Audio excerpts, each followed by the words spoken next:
hours left of PitchCon. So let's keep it going with Ryan Bloomfield, Jason Collette, and Todd Zola. Thank you all so much. We're going to be talking AL and NL only players. Can't wait. And I know, Ryan, you've got something to share here, so I'm going to put it right up. I'm excited for this. Oh, look at this. This look is at that. Brilliant.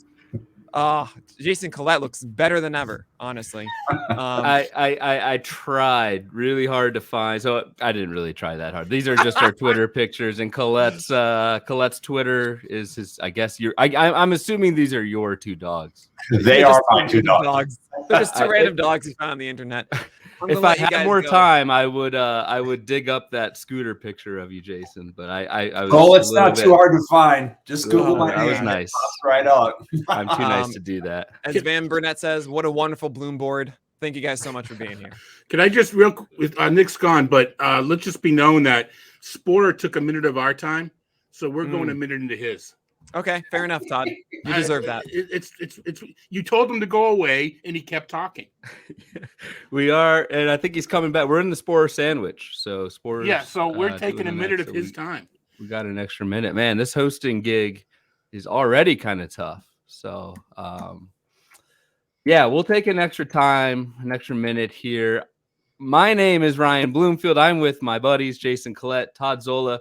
We're going deep for this next hour. I know at the end of the last session, Paul and Nick were talking about Cody Morris and the word sleeper came up. And I had to chuckle because by the time we're done with our panel, I think we would love to have a Cody Morris on our AL or NL only sleeper teams. We're going deep today. So we're talking about only leagues. If we did only league sleeper picks, if we did take the full hour just picking AL and NL only sleeper picks, I think we would be down in like the California Penal League, guys. So we're not going to take the whole hour doing sleeper picks.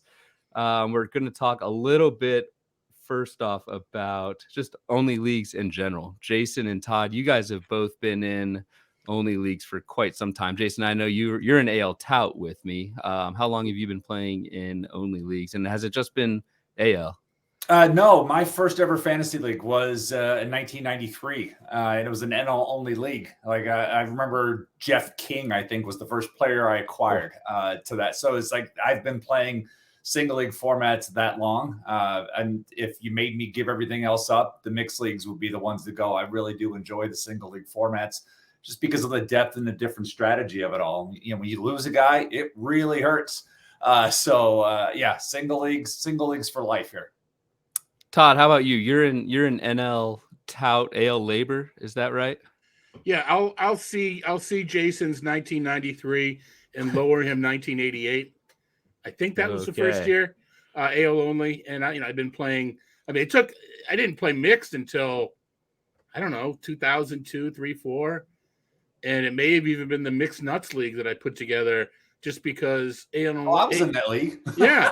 I mean, it was because, we were all AL and NL only analysts, and mixed leagues were starting to come into vogue, and none of us had played in them. And it's like, so we're giving information out in a league we've never played. And it's like, at least let's have some level of standard to judge, and we can't. So I put together we're all nutty, so the Mixed Nuts League, and it lasted a couple of years. It was fun. Ron Chandler, Jason Gray, and Peter Kreutzer. Jason was in it. So yeah, I mean, we got to at that point I had finally known enough names. It's kind of a cool league. So I was 3 years old when Todd, you started playing only leagues. Jason, I think probably 6 years old when you started. So there's that. I wish I hosted this panel a couple years ago because it is Go ahead. Putting together like Gerber boards or something at that point. Yeah, exactly. My favorite formula, my favorite pouch flavor, all that stuff. Favorite diapers, had boards for all that stuff at that point. And you probably had hair back then too. Had not as much as the COVID hair, but a little bit. Anyway, a little bit. So yeah, we're gonna start by maybe first 15-20 minutes talking about the main differences between only leagues and mixed leagues, because I know the more common, and the folks listening, at least some of the folks listening, are probably more in 10-12 team mixed leagues, maybe 15 team mixed leagues. only leagues are a completely different animal, as I have learned the hard way the last 2 or 3 years in AL Tout Wars. Wish I could have hosted this panel before then, because it is it's very different. It is especially the end game, and that's where we're focusing on here. Jason, I'll start with you. Just those differences between, if someone has never played an only league before, what are the kind of the big differences in your opinion between playing in an only, playing in a mixed league, either at the draft table or in season? Yeah, the first time you do it, you just have to notice how shallow some of the positions can be. And when we often hear about, how, scarce talent is at third base this year and whatnot, you take that in a single league and it can be exacerbated one way or the other. You tend not to think about it when you're just looking at mixed leagues, but you don't see how many guys are in that. Which league is it tilting towards? And I mentioned earlier, it's like in a single league format, you lose a guy, you feel it.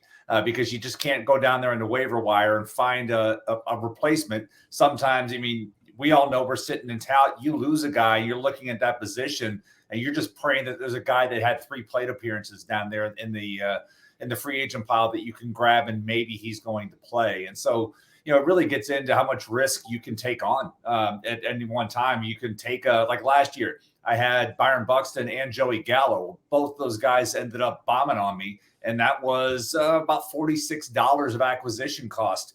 And I had a terrible season. You can't absorb 2 big things like that. You can take one, but not 2.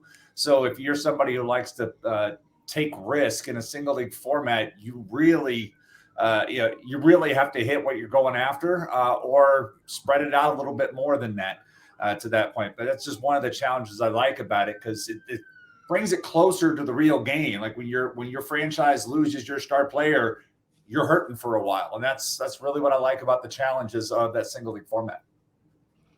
That was the big thing. That was by far the biggest thing for me, was in Tout Wars, just looking. And I played an AL only league in home league in Arizona when I lived down there. Was just, you get a guy hurt, you look at that free agent, especially on the hitter side, depending on how the league is structured and that sort of thing. Replacement level is slim to none. So that was, at least when I was first starting out, that was by far the biggest kind of like slap in the face. Like, wow, this is different.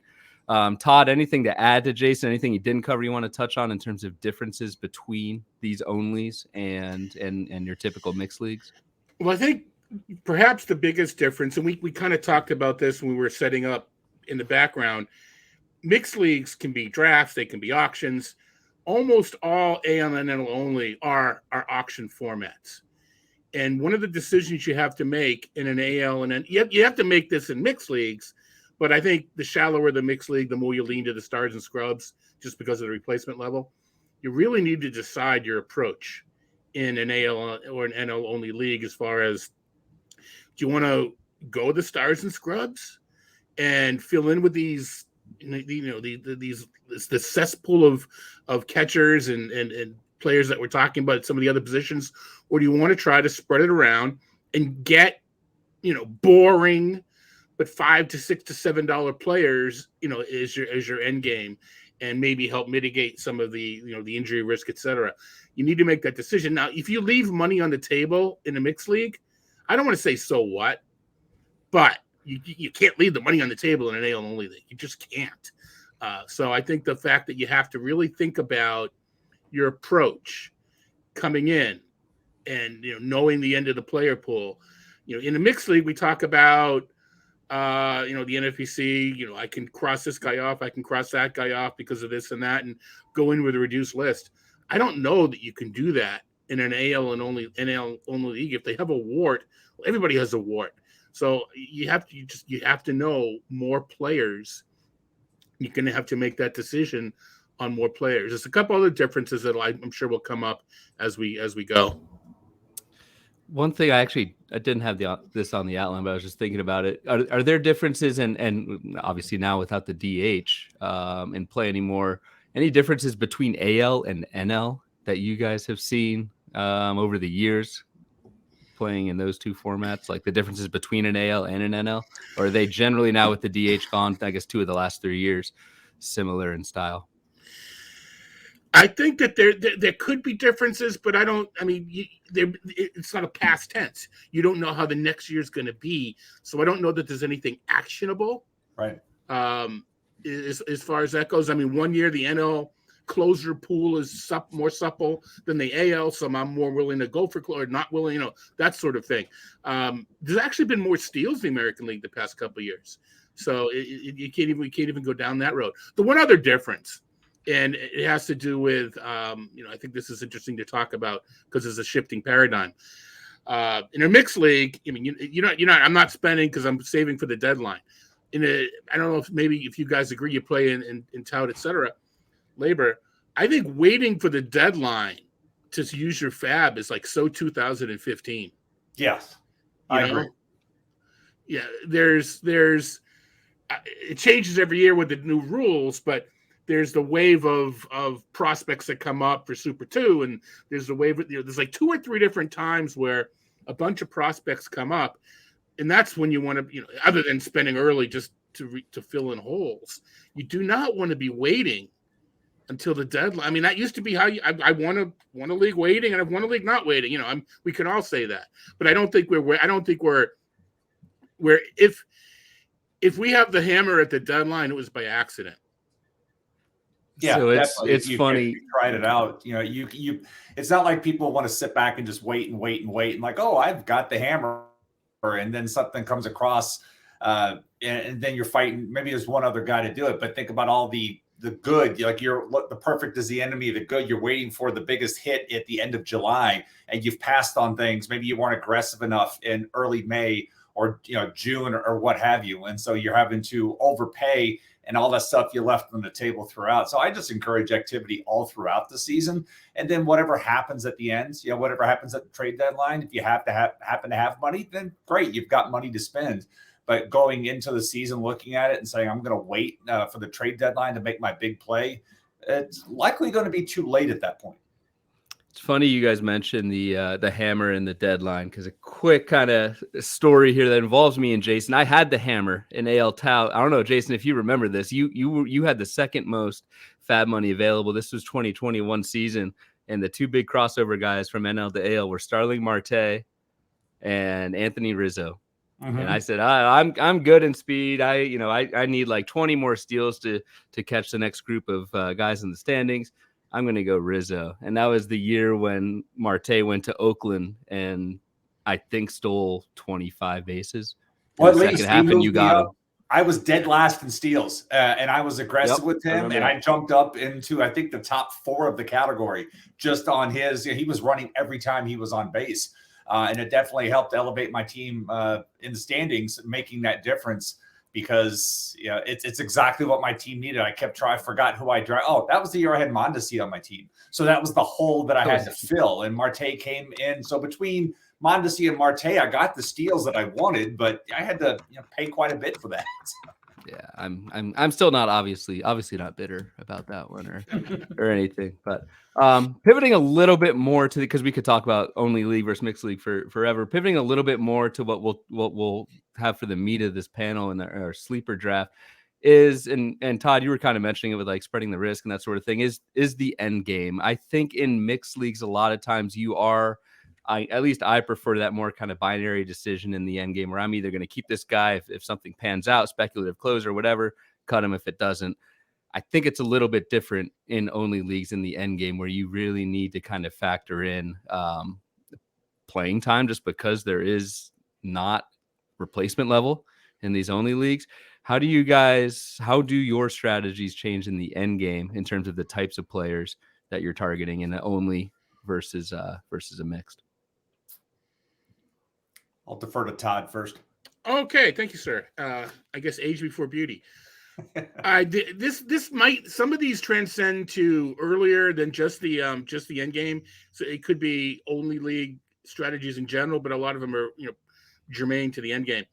I like looking for some players who lost out on position battles, especially when they were favored to win the position battle, because chances are water will find its level and they will recapture the job. Sometimes it's end game worthy, sometimes it's earlier, and you need to pay 8 or 9 units to get these sort of players, and you don't get them in the end game. Sometimes you do get them in the end game because he lost a job, he doesn't have a job anymore, and I can't give you a list of players because I don't know who's going to lose their job. but it's one of my favorite tactics. And similar to that, you look for a player who this is an end game thing. How many to kind of, I don't play poker with the guys that play poker, but it's kind of like I've heard them talk about outs, number of cards that could help them win their hand. How many players that need to get hurt for a particular player to find his way into the lineup? If any one of 3 or 4 players were to get hurt and this particular player moves into the lineup, I want him in the end game. He has a bigger path to playing time. That's another sort of so a way that I judge as far as that goes. And then those are my 2 main ones, and I can probably build on what Jason and you guys have to say, but that's what I kind of look for: losing on battles and pathways to playing time from a reserve spot. Yeah, those are good points, because when you lose that playing time battle, that could happen. It could be a week, that could be 2 weeks. It all depends on how things play out to start the season. If that guy hits a massive slump, then the first guy, the guy who won out, then you got somebody else that can step right into it. One of the things that's undervalued, it's not, I wouldn't say undervalued, but it's not as necessary in the mixed league format are those multi-positional players. If you can go find those types of guys in the end game, guys that have at least 2, sometimes 3 positions, that works out extremely well, because that's the kind of flexibility you need in season as the injuries start setting in, or somebody that you drafted didn't pan out. You got to move something around. Having somebody that you can move around works. I mean, probably one of the best end games I've ever had is in 2009. I took Ben Zobrist for $2 in AL tout, and that was the year he broke out. And so he was second base outfield eligible for that particular draft. I took him, and he was one of the most profitable players. I didn't win that league that year, but taking a $2 dart like that in the end game, and the only reason I targeted him was because of the multi-position eligible in the format. And I used that $2 strategy, which is anybody can use that in the auction strategy. You try to stay out of dollar days as long as possible. That way, anybody will say $1, but not everybody's willing to say 2. And so that's what I'd like to try to do in the end game, is stay out of dollar days, but really look for those multi-positional guys, on top of what Todd said as well. Yeah, with those multi guys, I think we can all remember going to our waiver wire at least once or twice during the season, needing a corner or needing a middle. And it's not that we're lazy and didn't bid. There was no one even eligible. Yep. I mean, yeah, yep. Zola, man, I can't believe he didn't feel he's going with an injured guy at corner. Well, there wasn't even a guy eligible. Forget, depending on league rules. So if you've got that first base outfield guy, you can he's in the outfield, you put him at first. And now you're not replacing a corner, you're replacing an outfielder or a corner.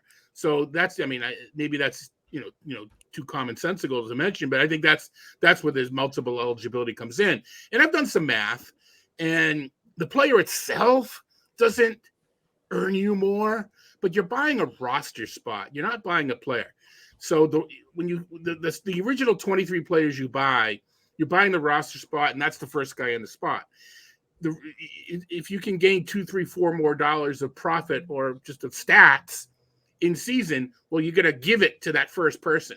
So that's where a $2 player, you may be willing to bid 3, 4, or 5 on to get that eligibility. He's not going to give you that extra $3 or $4, but your team is going to get it because of the maneuverability.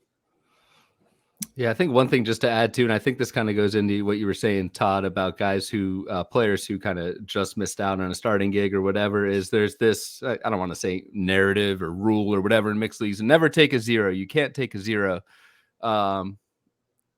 In only leagues, it's not a death knell to do that. If you do need to kind of suck it up for a week or 2 on someone who you're pretty confident is going to get regular playing time in the short term, like to what you were saying, Todd, when you are on the wire and you're looking at the corner infield pool, and there are literally 4 or 5 guys in the entire pool that have appeared in a game in the past week, that replacement level is a 0. So I think that is a good consideration that we often hear, never take a 0. I don't know how much that applies to the only style. No, this is inherited Tout Wars, so not many people out there can do this. We get a quirky rule in Tout Wars where you can draft a minor leaguer, but he has to be in your lineup. So if you got one of those spots where, well, you can draft. I mean, anybody you pick up in Fab has to be in your lineup.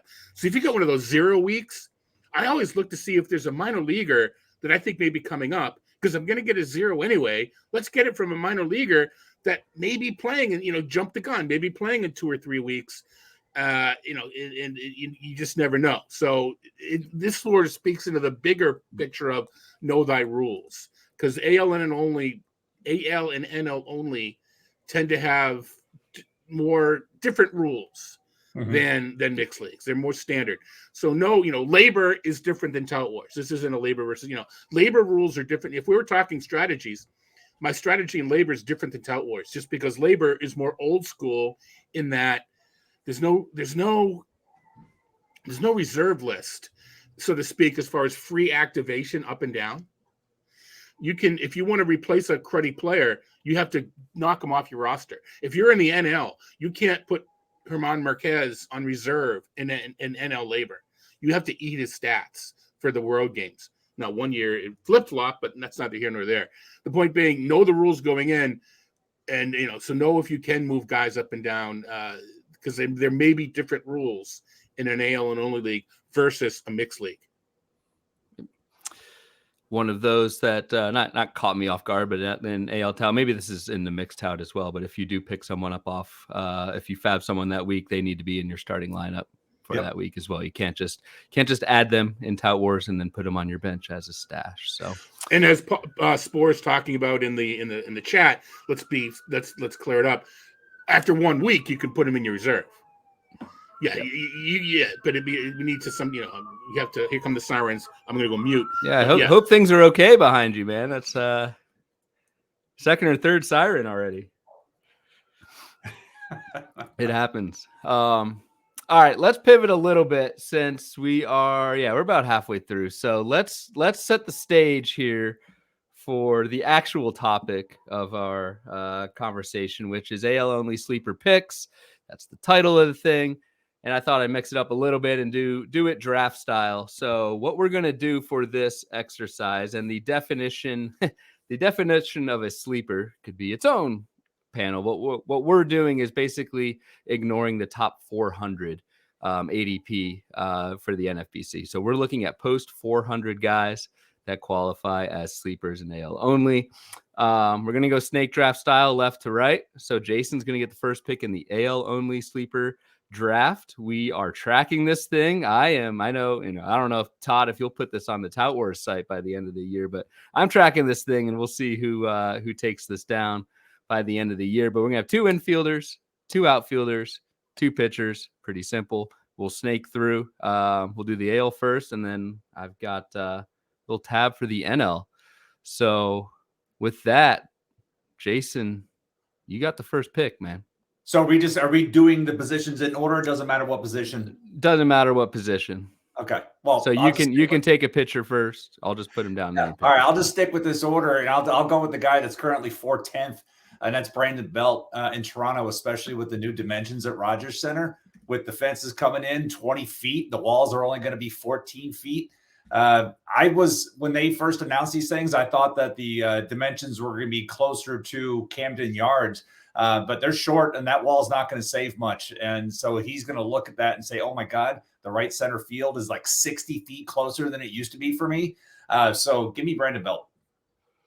Yeah, the running forecaster joke with Brandon Belt was we did an upside projection for like 30 home runs on him for about 5 years in a row. So well, last year, the last comment I would make about him, he was having back and leg a hitter's nothing without the core, and he didn't have it last year, and the numbers were terrible, but he was only a year removed from the big year that he had. Now he's moving into the best park he's ever seen. All right, Todd, you're up. And again, you can go any position. I'll just put in parentheses which quote unquote round you took him in. So you're muted, bud. Woo! Oh, no. Yeah. All right. So this may change. I think we did it from the first of the year, but I don't know how much it's going to change. Adam Duvall's 449. The man hits fly balls. And he hits them a lot. and there's this thing called the Green Monster, and he's going to play a lot. And I know I'm a Red Sox fan. I would do this anyway. I think Adam Duvall could have a really nice year. I'm not happy about his defense in center field, but give me Adam Duvall for the bat. First snipe of the draft. That's good. I don't know about you guys, but I tried to get like 3 for each one of these, so I don't just run out of somebody if you take both of my guys. So AL outfield already getting a little tight for Team Bloomfield here. I'm going to stay in the outfield. I'm going to go Drew Waters as an AL sleeper in the outfield. I think he's going to be Kansas City's maybe not everyday center fielder, but primary center fielder. This is a guy who has some prospect pedigree with Waters. For HQ, he was a top 100 prospect 3 times, top 50 prospect twice. And our projection, the batting average is pretty low for Waters, but we've got Waters going 16 homers and 10 steals. So I like that power speed combination. And the ADP on Waters is like 431. So I think pretty cheap. And I think he's going to play. And I think he's got skills. So that combination of features is what I'm looking for. Going back second round on the snake. I'm going to stick with Kansas City. I don't know if this is good or not, but a Royals fan, I'm going to go Michael Massey in the infield. All right. So Todd has a watch list guy in Kansas City that I did not name. So that's probably good. Michael Massey, I just think the Mondesi trade opens things up a little bit in the infield. I think Massey is the primary second baseman. He hit over 300, 16 homers, 13 steals in less than 400 plate appearances. In the minors last year, showed some of that power speed combo in 200 plate appearances in the majors after the Whit Merrifield trade, 13% barrel rate in the second half with the majors. So I see Casey Moose is in the chat and Anthony Gialdi is a fan of that homer pick, but I'm going to go Michael Massey in the second round. He's also on our XFL team. So shout out DVR there. I'm going to keep it in Kansas City. You can, by my wiping of the proverbial fake sweat.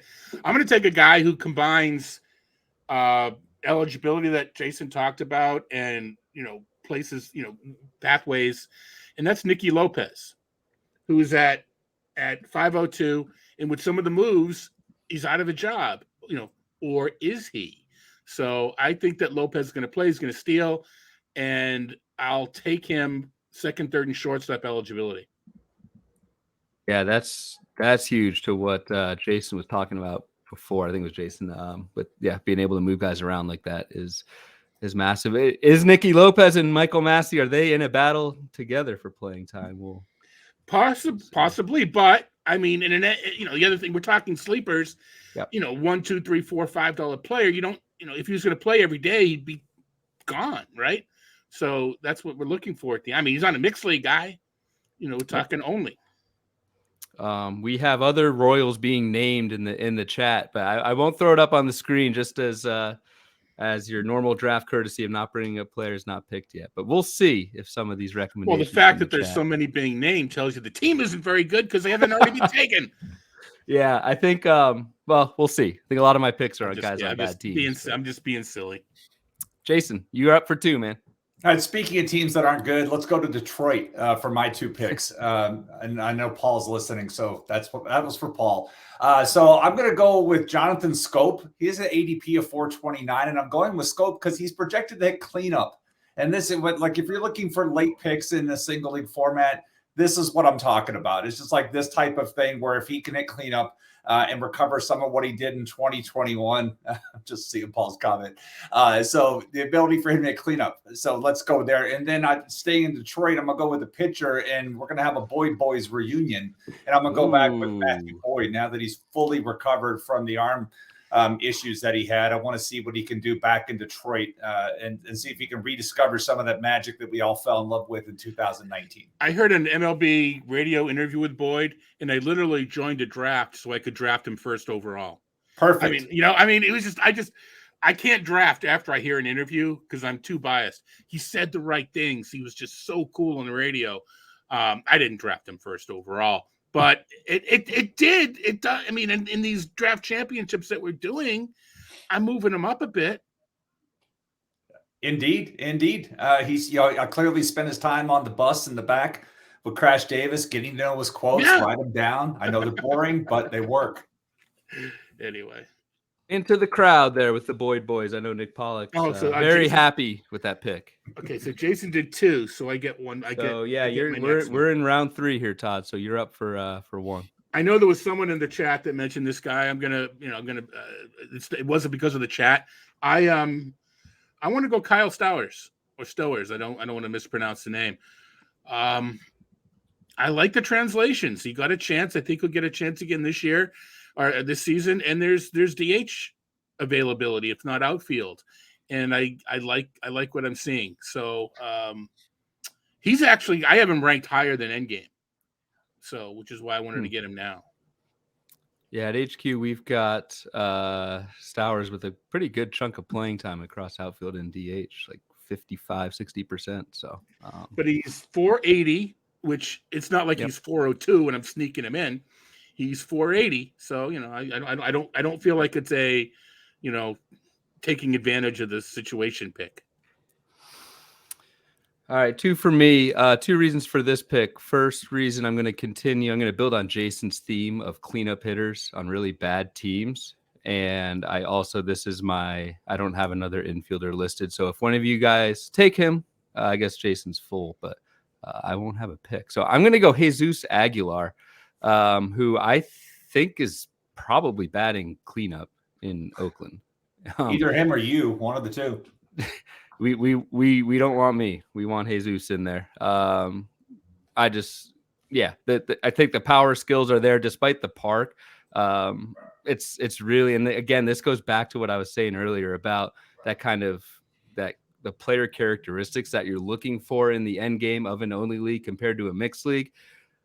Jesus Aguilar is going to play in a mixed league. I'm not taking Jesus Aguilar even in the end game because I don't know if it's there, but I think you've got power there. You've got playing time. So Jesus Aguilar is my guy at the end of the 3rd round. I think his ADP, I'm sure his ADP will go up. He was at 639. So it could still go up quite a ways. And Jesus Aguilar would still qualify for this draft. 4th round, I'm going to go pitcher. I'm going to stay in Oakland. I'm going to go Kyle Muller. I know there have been control issues with Muller throughout his minor league career, but he has improved his walk rate steadily the last couple seasons. 15% walk rate 2 years ago, which is just terrible, down to 12 last year, 7% walk rate. And most importantly, I know he's going to get a shot. If he's healthy, I know he's going to get a shot at some point in Oakland. And you got to love the park. I don't know how many wins he's going to get if our made up league here had wins as a category.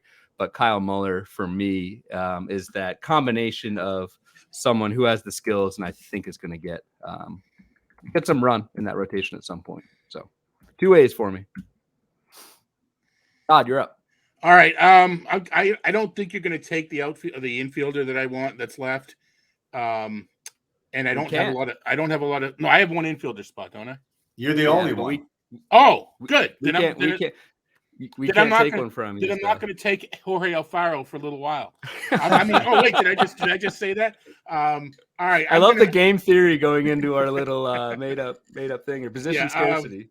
I'm gonna go in Detroit, and this is a true end gamer for me, and it's mixed. It's Michael Lorenzen. I think there's something there. I think there's something there, and I think he's going to get an opportunity. And I don't hate the park. I don't think it's kind of one of those you can't hit homers, but it's not bad for runs sort of park. With all that green for base hits to land, but I know he's a translated reliever, etc. I don't think we've seen his best as a starter. I would have taken him if he made it to me. Let's put it that way. Plus, he should have better defense now because Detroit has emphasized acquiring some people that actually move in the outfield. Mm-hmm. So that should help. So yeah, I would have taken Lorenzen there. So, but I need to take like outfielders. I'm a little hurting here. So getting back to the theme of looking for playing time and multi-position flexibility here, I'm going to put Tony Kemp because he is projected to hit leadoff again for Oakland. He qualifies at second base and outfield, and his playing time's in no danger. That's good or bad. If you can't hit for average, it's really going to hurt. But he has the opportunity to go out there and run. And again, the playing time and the flexibility are the add here. And then looking at somebody who has already lost the playing time battle, but I don't believe he's lost the war yet, Joe Adell. Adell's going to go to AAA Salt Lake to start the season. I firmly believe he is going to be dealt before the season starts. And so he's somebody that I've been looking to acquire because when you look at Angels are trying to make it in all year this year, in this last year of the dynamic duo out there, and having Joe Adell just sitting down in AAA for another year doesn't seem like the strategy they want to play. They've got Adell, they've got Moniak. I believe there's only room for one of them this year, and if they can move Adell, who is in desperate need for a change of scenery, that's where I'm going. So I'm taking Adell, hoping that something materializes for him. All right. Crazy to think he's still age 24. Yeah, exactly. All right, Todd. All right. I'm going to be accused of being, a Lar Michaels type homer here with my next pick. But to go back to the joke you made about the Royals, it's because the Red Sox aren't very good. That's why they have all these players available in the sleeper range. All right, 418. Is it, kind of, but we set the cut up at 400, and Corey Kluber was 418. And listen, I'm not expecting Klubot, but for what it's going to cost me, when I'll have an ace and then I just try to fill out with innings, I think Kluber will be fine. And like I said, he's at 418, so he fits the mold. Control artist Corey Kluber all of a sudden last year. Yeah, I mean, I won't name my other pitches that I'm thinking about because you guys still have a couple spots. Ooh, all right. So yeah, we can name our honorable mentions at the end here. I'll go pitcher. I'm going to go Tyler Wells. I'm actually interested to see Nick, if you're on what Wells looks like from a PLV standpoint. He really pops in Eno's Stuff Plus model. He's 83rd percentile in terms of Stuff Plus among starting pitchers. So that's interesting to me. Brutal second half for Tyler Wells, but he did show a nice uptick in whiffs. He had a 14% swing strike rate after the injury in the second half. He's always been kind of a good control guy. So I don't know, just kind of reaching for straws, but Wells, anyone who has that kind of control foundation and at least has shown the ability to miss bats, I get a little bit interested. And then you kind of tack on the more balanced schedule, I guess, maybe a few less starts against ALE. So we have Tyler Wells PLV. Look at this. Okay. I like it. Yeah, look at that. Four-seam slider and changeup all up there. Nick, that was masterful. I did not even notice that. If as I was doing it, so. Wells could be knocked out of the rotation, but he's already shown he can be dominant late, and that's important in an only league as well. At the price you're going to get him, if he's a reliever, it's no big deal. Yeah, which is a whole other topic with only leagues is employing relief pitchers, even middle relievers in onlys that's a whole different game than mix. But all right, cool. You alluded to this earlier, Todd, but Mr. Alfaro. Yeah, I can't believe Reese McGuire is going to be the Red Sox main catcher. Insert whatever joke you want there. But Alfaro isn't that great defensively, but he can hit, and he hits fly balls, and there's that thing, and blah, blah, blah. So he's on a minor league contract right now, but I think he's going to hit his way onto the roster. And barring a move of a Gary Sanchez, I think Alfaro has some playing time. Real quick, this may be my first and last time commissioning a draft. I didn't make a pick in a sixth-round pick. So I'm gonna take Tyler Wells. I only took Tyler Wells at the wheel. So well, you weren't gonna. I mean, you had it. I wasn't gonna take an outfielder, so that's true. You can go back. I got a little scared when, and I probably shouldn't because we're talking about Tony Kemp and We'll hit the contact admin button, and we'll, and Brochus will take care of it. And Brochus will swoop in. We'll add his little picture here on the thing. I'm going to add Aledmus Diaz, who very similar, I guess, to Tony Kemp, which again, probably not a good thing, but we're talking late. We're talking someone who is second base outfield eligible and someone who I think is going to play a ton on a bad team. Again, similar theme here, but Aledmus Diaz, I think, can give you decent batting average in the end of AL only leagues. All right. Sorry about that. My picks are done. Jason, you're up. So the final guy I'll look at, you alluded to it about using middle relievers in only formats, but I'm looking at Ronaldo Lopez. With Liam Hendriks' unfortunate news, that bullpen situation is mostly wide open. I mean, Kendall Graveman is the prohibitive favorite, but there's nobody that's absolutely running away with that. And Lopez has certainly proved his value in middle relief, getting strikeouts, faltering wins, pitching with good ratios. So that's somebody, if we were doing auction format, this is a $1 nomination, and I'm likely walking away with him for $1 right now with all the uncertainty there. That may clear up a little bit in March, but these are the types of guys I look for late. I typically try to get 2 closers and then spec on a guy in my single league formats. And most often the spec ends up working out better than the second closer I drafted, sometimes even the first closer. Somewhere Doug Dennis is smiling with that pick. So Doug's always smiling. He's not smiling because of the pick. Any honorable Doug unhappy? No.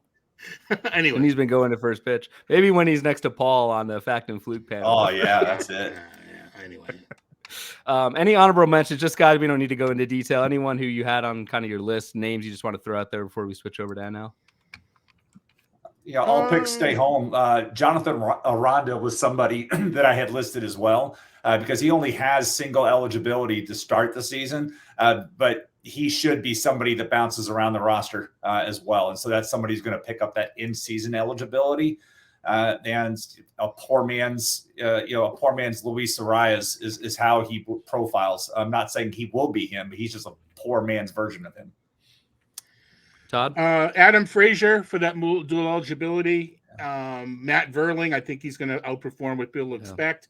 And as maybe a reserve is Edward. I don't want to mispronounce Julian. Again, mispronounce that. I apologize. Minnesota second baseman. There could be late season playing time there. All right. NL time. Different draft order. Look at that. Seamless. Todd, first pick. I'm distracted because I'm on the clock in the Arizona Speakers League, and I don't want to get them all PO'd at me. I'll get that pick in. Which we're both in that league. You better. I know. Yeah, exactly. All of us are. I'll get the pick in. All right. Who did I pick? And we are at that stage of the draft where we're picking like these guys. Actually, yeah, what round are we in the first pitch draft? We're in the 35th round. Things are so bad. I took Jarren Duran. That's how bad they are. I'm drafting White Sox players. I'm going to go multiple eligibility here. So you pencil this in, Ryan. Brian Anderson, Milwaukee third baseman. At least that's where he's going to. That's potentially where he's going to play. I like the park for him. I like the third base outfield eligibility for NL only. So we're going to go Brian, and Brian Anderson's going to get to call Brian Anderson. Yes, he will. Yes, he will.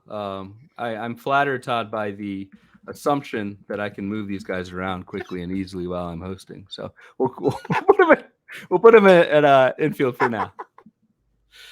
Jace, no, it's me. No, it's I'm going to stay in the outfield. I can't believe I'm saying this as a quote-unquote sleeper because I know you guys have been to First Pitch Arizona for much longer than me. I've been going for 10 years. I think it was 5 or 6 years ago when the scouting room was pretty equally split as to who the top fantasy baseball prospect in baseball was between Ronald Acuna and my pick, Victor Robles. It's just crazy to see how far he has fallen, but similar theme again. I hate to be a broken record here, but I think he's going to play. I think he's going to run. He's on the Nats team without much competition in the outfield. Victor Robles as an NL only sleeper, which again, 5 years ago, you think I'm crazy. Yeah, it's pretty bad when you get sniped in the first rounds because Brian Anderson would have been absolutely the guy. I love his landing spot for this, and I don't have an NL only league this year to play in, but that would be somebody I would love to have on my team for that. So for my two, I guess I'm gonna go in a couple of directions. One, I would start off and take the Brett Beatty gamble because of where he is right now, see how things materialize, but he's 438 by ADP. This is one of these, he's losing the playing time battle for now, but we'll see how things materialize and who knows what happens in camp.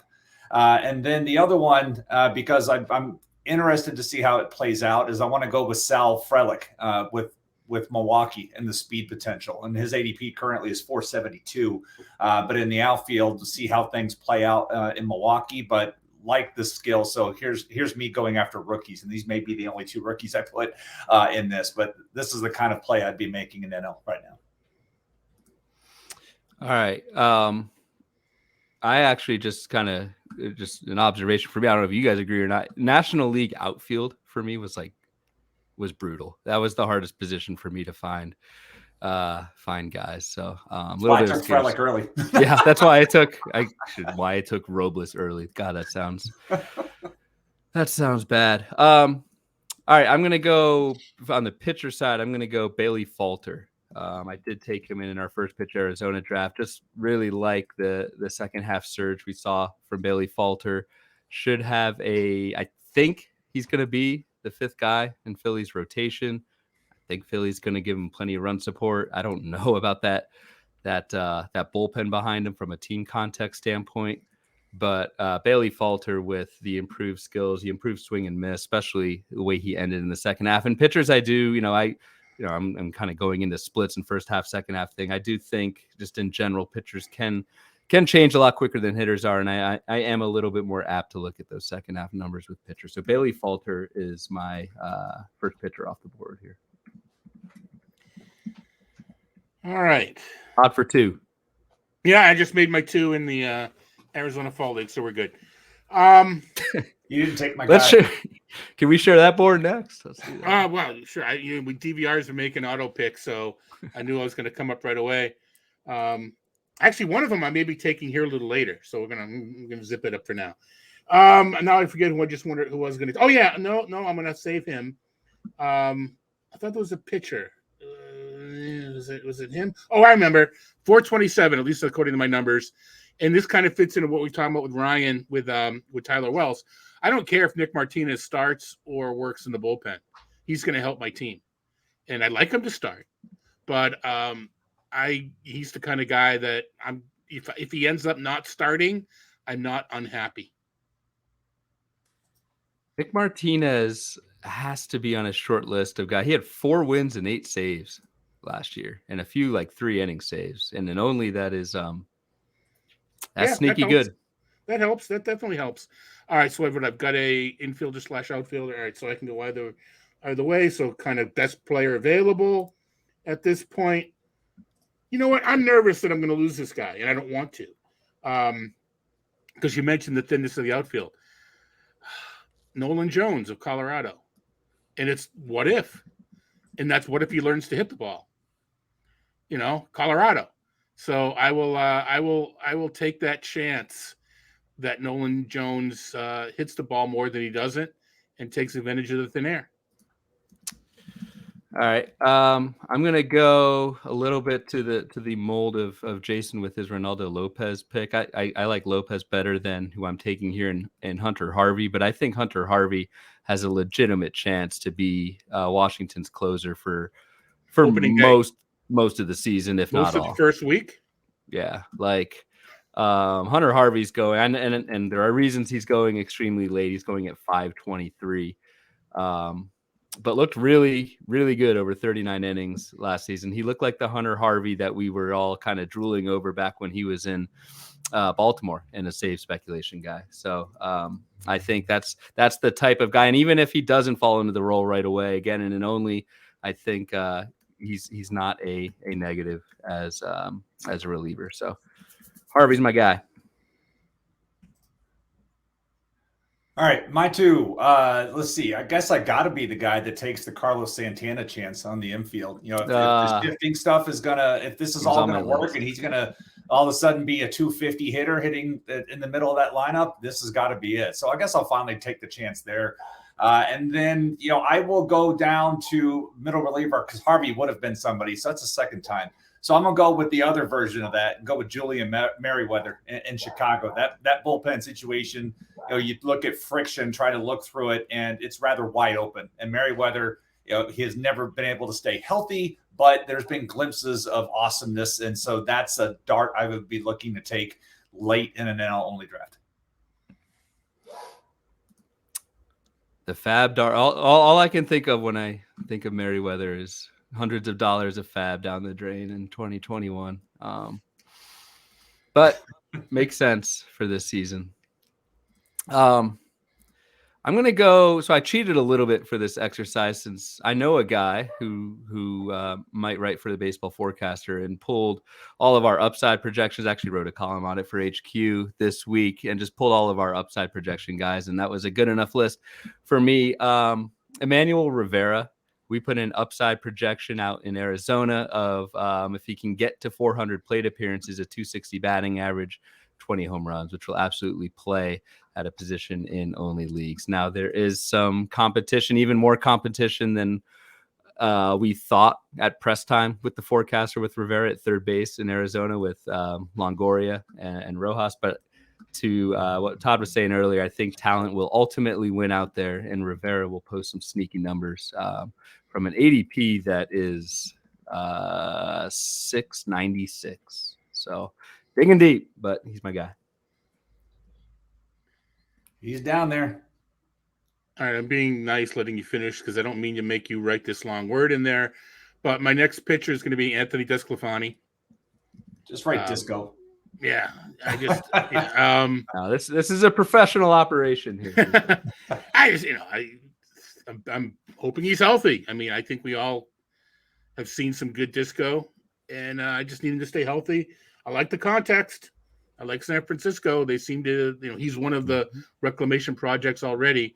So I will take a shot.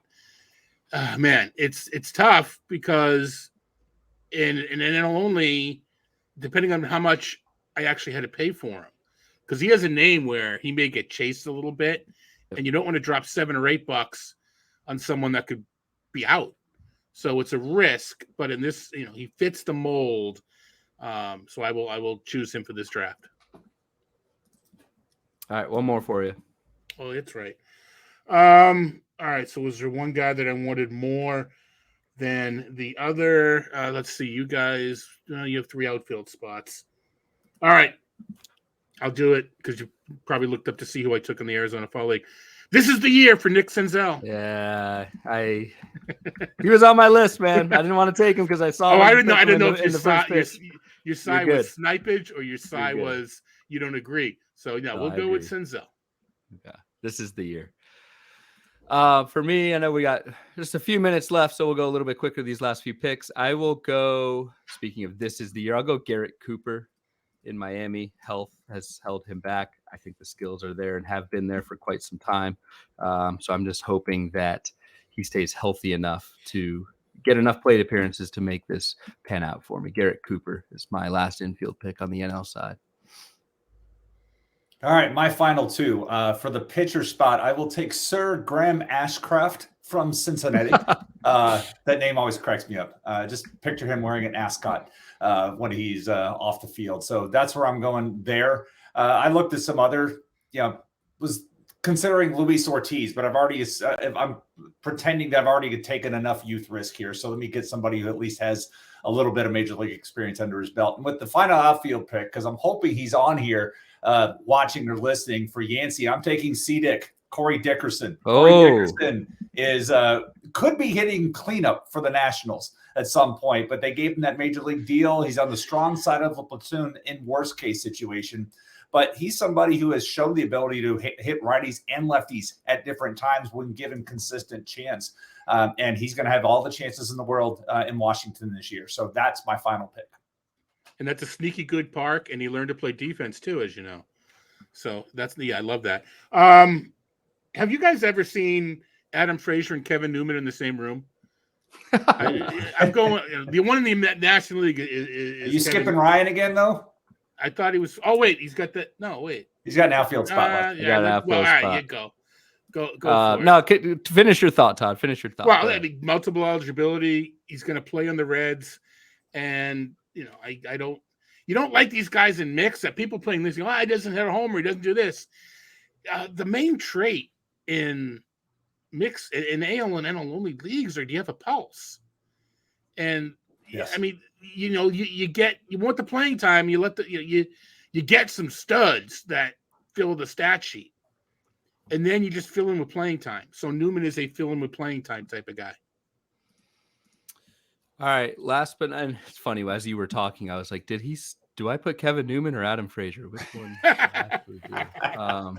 There are guys that I get mixed up all the time. I was saying this the other day on podcast with Bubbo, is for whatever reason, Eduardo Escobar and Jorge Polanco can never differentiate those two. I don't know. I guess they played on Minnesota for a couple of years and whatever. That they did. More recently, Oswaldo, the two Oswalds in New York. New York, Peraza, yeah.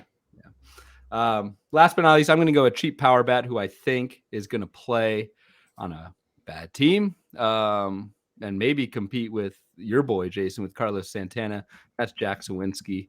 I think he just gets regular playing time, at least against right-handed pitching, and has the power to at least pop 20, 25 home runs. Yeah, he'll probably hit like 210, but looking for some power late in the draft to neutralize Victor Robles' lack of power.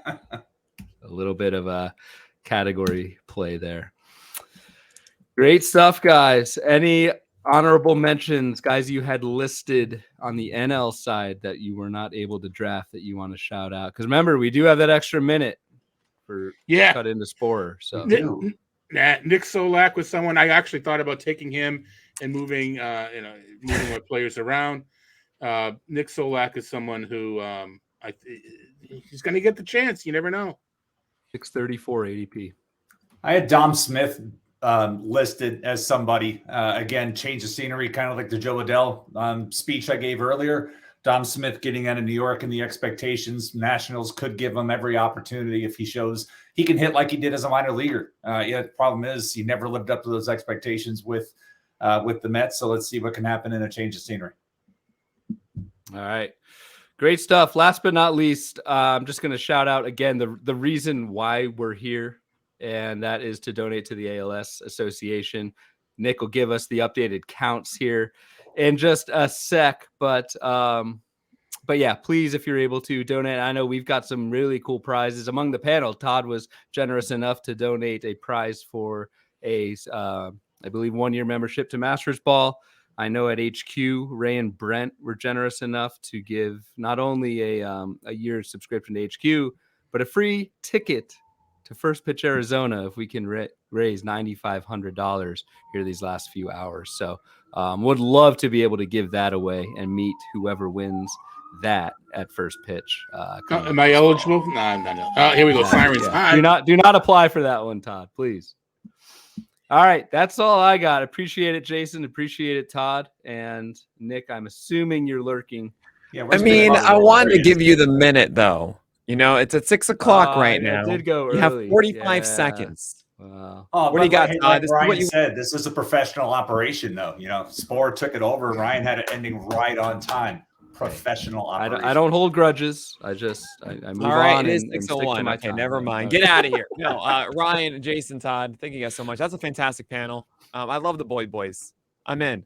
He talked a lot about things that was changing for him. He lost his slider a little bit, then the injuries messed him up a bit more, and a nice reset for him sounds really cool. And get back with the same people he used to work with. So that's a very, very sneaky one. I dig that. But Ryan, Jason, Todd, thank you so much for taking your time to Thank you, Nick, help. for all you do. Thanks, Nick. Yep. Thank All right. you. Thanks, guys. Take care, guys. All right.